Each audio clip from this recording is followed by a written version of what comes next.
Hello everyone, मी Monika Pednekar, Elements by Design स्टुडिओची principal designer.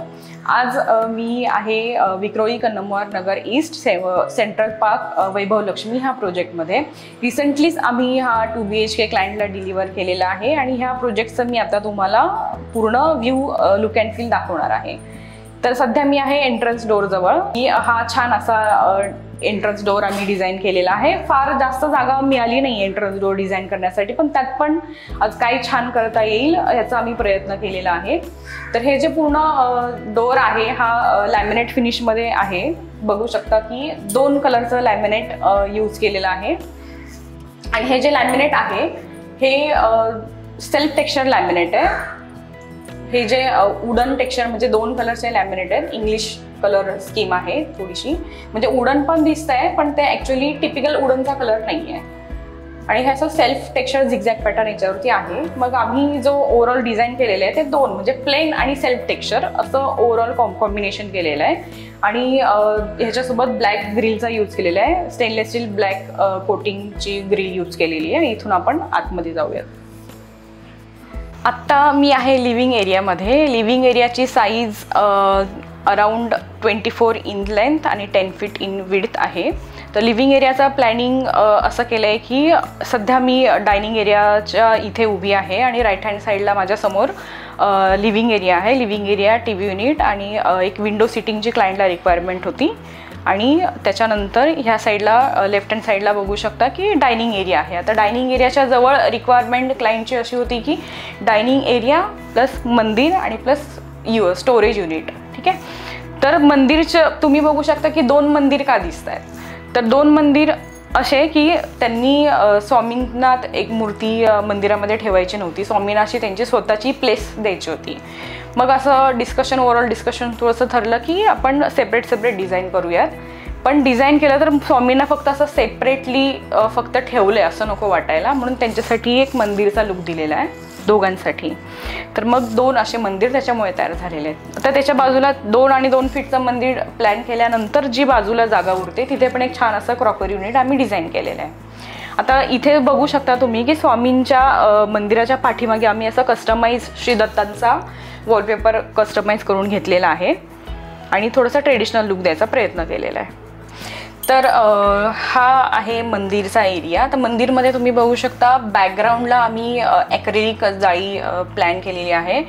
आणि ॲक्रेलिकमध्ये क्लायंटची स्पेसिफिक रिक्वायरमेंट अशी होती की त्यांना पाठी बॅकलाईट आणि जो आपण वरती गायत्री मंत्र बघतोय तो हवा होता. आणि छान अशी डेकोरेटिव्ह लाईट आम्ही दिलेली आहे जेणेकरून त्याचा स्पॉट डिरेक्टली मूर्तीवरती पडेल.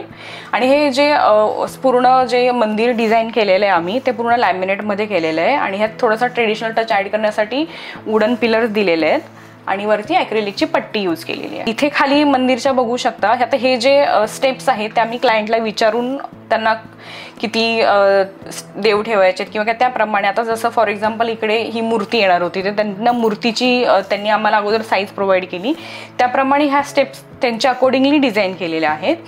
मंदिरच्या खाली, प्लॅटफॉर्मच्या खाली असा एक ट्रे प्रोव्हाइड केलेला आहे ज्यावर आपण आरतीचं ताट किंवा नैवेद्याचं ताट ठेवू शकतो. त्याच्या खाली ड्रॉवर प्रोव्हाइड केलेला आहे म्हणजे की ह्यात आपण अगरबत्ती किंवा इतर काही सामान असतं आपलं मंदिराच्या देवपूजेच्या रिलेटेड ते यात ठेवू शकतो. आणि खाली पण असे शटर्स प्रोव्हाइड केलेले आहेत जेणेकरून यात बाकीचं काही सामान किंवा स्टोरेज स्पेस हवी असेल मंदिरच्या रिलेटेड तर ती ठेवू शकतो. सिमिलर स्पेस इकडे स्वामींच्या ही मंदिराच्या इकडे प्रोव्हाइड केलेली आहे जेणेकरून स्टोरेजची जी रिक्वायरमेंट आहे क्लायंटची ती फुलफिल होईल आणि ओव्हरऑल जो ह्या वॉलचा लुक आहे तो कम्प्लीट होऊन जाईल. म्हणून 2 मंदिर बाजूबाजूला आणि प्लस जी उरलेली जागा आहे ती डेकोरेट केलेली आहे स्टोरेज स्पेसमध्ये. हा एक छान डिस्प्ले एरिया पण तयार झालेला आहे.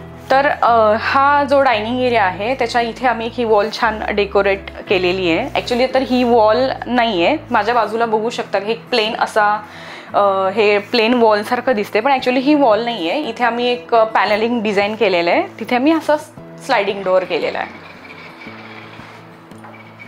आता स्लायडिंग डोअर यासाठी की आपण लिव्हिंग एरियामध्ये AC लावतो तर ACचं जे फ्लो आहे हवेचा तो पॅसेजमध्ये जाऊ नये आणि एसीचं जे बिलिंगचं आपण म्हणतो बिलिंगवरती इफेक्ट पडतो जास्त कूलिंग घ्यायला वेळ घेतला एसीने तर तो अवॉइड करण्यासाठी हा स्लायडिंग डोअर डिझाईन केलेला आहे. आता स्लायडिंग डोअर लपवण्यासाठी ॲक्च्युली हे खरं तर पॅनलिंग केलेलं आहे आणि त्याच्यामुळे ह्या ओव्हरऑल एरियाला एक ब्युटी आलेली आहे.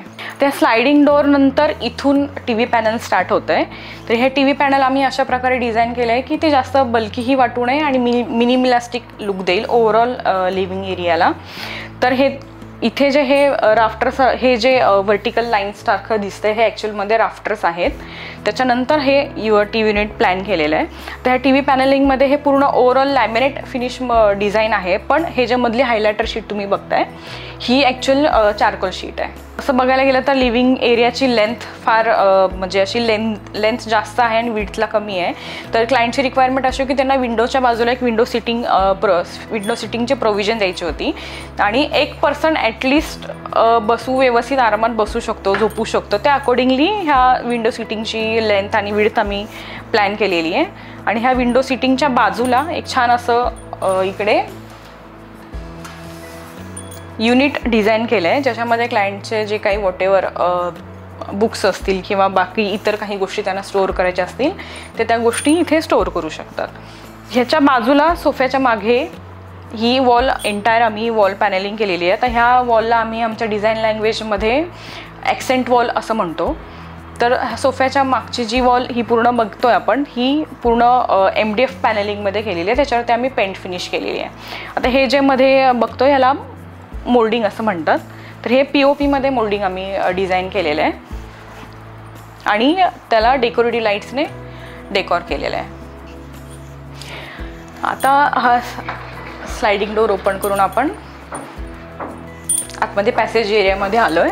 आता ह्या पॅसेज एरियामधून ॲक्च्युली 4 ते 5 एंट्रीज आहेत. इकडे आपण किचन एरियाकडे जातो. इकडे कॉमन बाथरूमचा डोअर आहे आणि इकडे माझ्या मागे तुम्ही बघाल तर इकडे मास्टर बेडरूम आणि पॅरेंट्स रूम आहे. तर आपण मास्टर बेडरूममध्ये आधी जाऊ शकतो. आता आपण मास्टर बेडरूममध्ये एंटर करतोय. तर बेडरूममध्ये मिनिमल रिक्वायरमेंट त्या ठरलेल्याच असतात आपल्या सगळ्यांच्या की बेड, वॉर्डरोब, ड्रेसिंग टेबल आणि फार फार तर स्टडी टेबल. तर इथेही आम्ही त्या रिक्वायरमेंट फुलफिल करण्याचा प्रयत्न केला आहे. तर इथे साईड टेबल, बेड 5.5 बाय 6.5 त्या बाजूला आपण साईड टेबल प्लॅन केलं आहे, बसवण्याचा प्रयत्न केला आहे. आणि हे जे आपण बघतोय इथे हे पूर्ण बॅक वॉल पॅनलिंगमध्ये केलेली आहे जी लॅमिनेटमध्ये फिनिश केली आहे. तिथे जे लॅमिनेट सिलेक्टेड झालं आहे तेच लॅमिनेट घेऊन आम्ही ही पूर्ण बॅक वॉल डिझाईन केलेली आहे. क्लायंटची रिक्वायरमेंट अशी होती की त्यांना रेग्युलर वॉल पॅनलिंग किंवा लॅमिनेट याच्यामध्ये जायचं नव्हतं, म्हणजे वॉलपेपर आणि राफ्टर त्यामध्ये, म्हणून हे वेव्ह पॅटर्नमध्ये आम्ही डिझाईन केलेलं आहे. आता इकडे रूमची साईज बघता इकडे ओपनेबल डोअर देता आला नाही आम्हाला, त्याच्यामुळे आम्ही स्लायडिंग डोअर प्लॅन केला आहे. आणि हा जो वॉर्डरोब आपण बघतोय हा पूर्ण लॅमिनेट फिनिशमध्ये केलेला आहे आणि याच्यामध्ये एक थीम कंटिन्यू करण्याचा प्रयत्न केला आहे. कर्व्स आणि राऊंड्स हे शेप आम्ही यूज केलेले आहेत. हे जे ओव्हल किंवा आपण राऊंडमध्ये जे वॉर्डरोबवरती पॅटर्न बघतोय त्याच्यामध्ये दोन्ही लॅमिनेटचा यूज करून मध्ये ग्रूव्ह दिले, त्याच्यामध्ये ब्लॅक पॉलिश भरलं आहे. आता ह्या ब्लॅक पॉलिशने ॲक्च्युली ओव्हरऑल ह्या वॉर्डरोबला ब्युटी आलेली आहे. तर वॉर्डरोबच्या बाजूलाच ड्रेसिंग टेबल प्लॅन केलेला आहे. नंतर हा इथे चेअर किंवा पुफी ठेवून हा ड्रेसिंग टेबल यूज करू शकतो. आणि ह्या ड्रेसिंग टेबलच्या डोअरच्या पाठी पूर्ण असं स्टोरेज त्यांना दिलेलं आहे, खाली ड्रॉवर्स प्रोव्हाइड केलेले आहेत. आणि wardrobe, dressing table, bed, back panelling आपण पाहिलं, प्रोव्हिजन करून ठेवलेली. इन फ्युचर ते TV प्लॅन करू शकतात इकडे. आणि प्लस वर्क फ्रॉम होम वगैरे बऱ्याच जणांना मिळतं घरी, तर इथे ह्या प्लॅनिंगमध्ये कुठे ठेवता येईल स्टडीची प्रोव्हिजन म्हणून आम्ही TV पॅनलिंगच्या खाली एक फोल्डेबल टेबल दिलेला आहे. ते ज्यांना ज्यावेळी वर्क फ्रॉम होम असेल त्यावेळी इथे एक चेअर ठेवून ते यूज करू शकतात. तर बऱ्याचदा बिल्डरने एक्झिस्टिंग डोअर्स आपल्याला दिलेले असतात पण त्याचं लॅमिनेट बाकीच्या आपल्या ओव्हरऑल इंटिरियरसोबत मॅच होत नाही, अशा वेळी आपण ते एक्झिस्टिंग लॅमिनेट बदलू शकतो आणि बेडरूमच्या किंवा जो ओव्हरऑल कुठलाही एरिया असेल त्या एरियाच्या थीमसोबत मॅच करू शकतो. आता इथे आम्ही काय केलं आहे की जो बाकीचा जो कलर कॉम्बिनेशन आहे जे आम्ही वॉर्डरोब आणि टी व्ही युनिट आणि बेडसाठी घेतलेलं आहे ते कॉम्बिनेशन घेऊन आम्ही एक्झिस्टिंग डोअरचं लॅमिनेट चेंज केलेलं आहे. हे पॅटर्न आम्ही डिझाईन करतो. आता इथे हा जो डोअर डिझाईन केलेला आहे इथे 2 लॅमिनेटचं कॉम्बिनेशन घेतलेलं आहे आणि त्याला ग्रूव्ज देऊन ब्लॅक पॉलिशने फिनिश केलेलं आहे. त्याने सीमलेस लुक येतो रूम्स बेडरूमला किंवा कोणताही एरिया असेल त्याला. आता आपण पॅरेंट्स रूमकडे जाऊयात.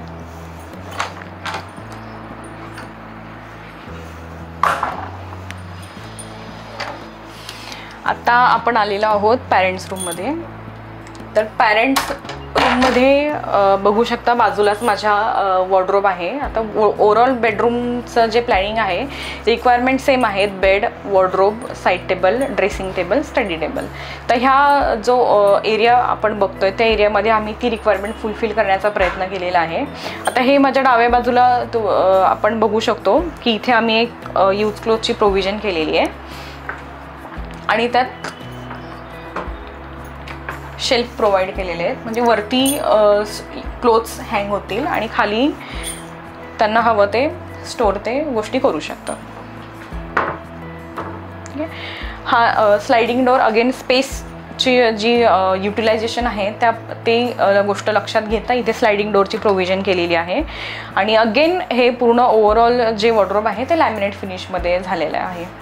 तर लॅमिनेट फिनिशमध्ये अजून इन डिटेल सांगायचं झालं तर वेगवेगळ्या फिनिशेस मार्केटमध्ये अवेलेबल आहेत.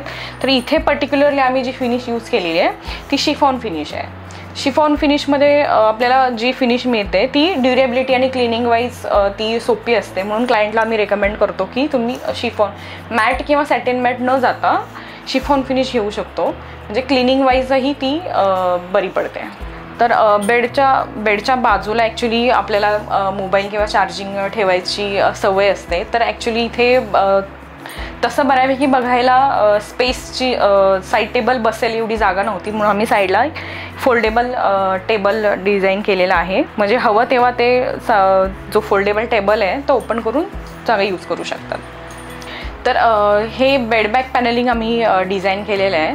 तर हे ॲक्च्युली पूर्ण पॅनलिंग MDFमध्ये केलेलं आहे आणि त्याच्यावरती लॅमिनेटला कलर मॅच केलेला आहे.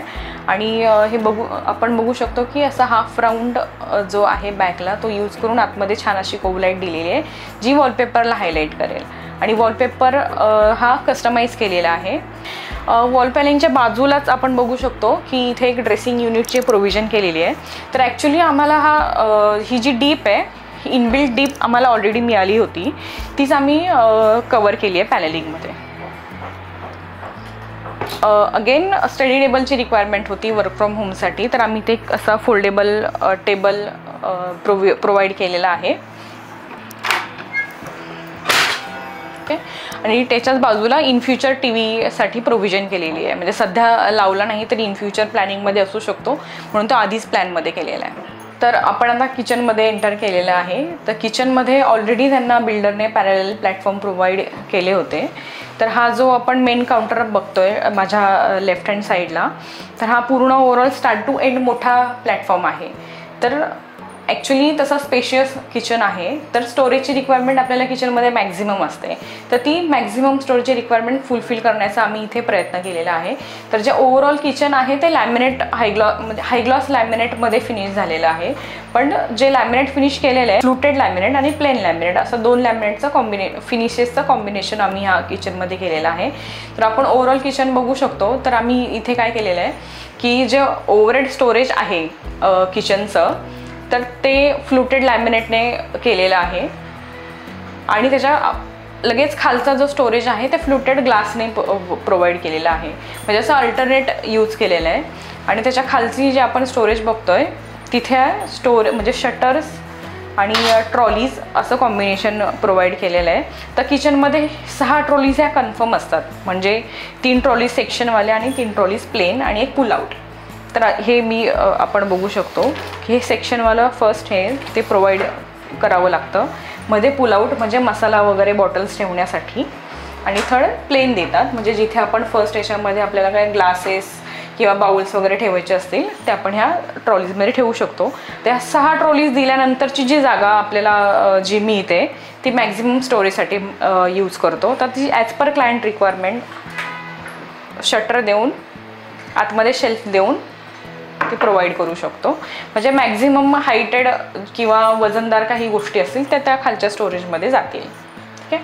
तर माझ्या राईट हँड साईडला आपण बघू शकतो की इकडे वॉशिंग मशीनची स्पेस ऑलरेडी बिल्डरने दिलेली आहे. वॉशिंग मशीन स्पेसच्या वरती हे स्टोरेज युनिट आम्ही डिझाईन केलेलं आहे, जिथे वॉशिंग मशीन रिलेटेड जे काही डिटर्जंट किंवा लिक्विड वगैरे आपण असतं ते हँडी इथे वरच्यावर स्टोर राहील. त्याच्या बाजूला इथे आम्ही एक रोलिंग शटर प्लॅन केलेलं आहे. ह्या रोलिंग शटरमध्ये असा एक ड्रॉवर किंवा आपण एक ट्रे म्हणू शकतो, ट्रे प्लॅन केलेला आहे. ह्या ट्रेमध्ये आपण मिक्सर किंवा काहीही ठेवू शकतो. बाकी मायक्रोवेव्ह ओव्हन ह्या पूर्ण सेक्शनमध्ये येईल. त्याच्या खाली विकर बास्केटची प्रोव्हिजन केलेली आहे, ते कांदे बटाटे वगैरे. तर अशा प्रकारे आपण हा 2 BHKचा ओव्हरऑल व्हिडिओ पाहिलात. तर तुम्हाला तो कसा वाटला मला नक्की कमेंट सेक्शनमध्ये सांगा. थँक्यू.